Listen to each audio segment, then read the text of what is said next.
Ilm insoniyatga berilgan eng buyuk ne'mat. Ammo bu ne'mat tavoziga qo'shilmagunicha baraka emas, balo bo'lishi mumkin. 1912-yilda Titanik haqida gap bordi. Titanikni yaratganlar dedilar: bu kema hech qachon cho'kmaydi. Lekin birgina iceberg ularning mag'rurligini yer bilan yakson qildi. 1,5 mingdan ortiq inson suv qa'rida halok bo'ldi.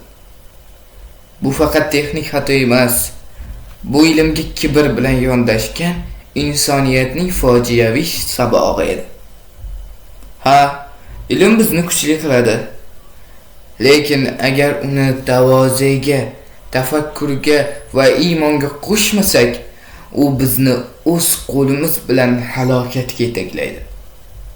Senchi ilmga qanday qaraysan? Uni faxrga aylantiryapsanmi yoki najotga?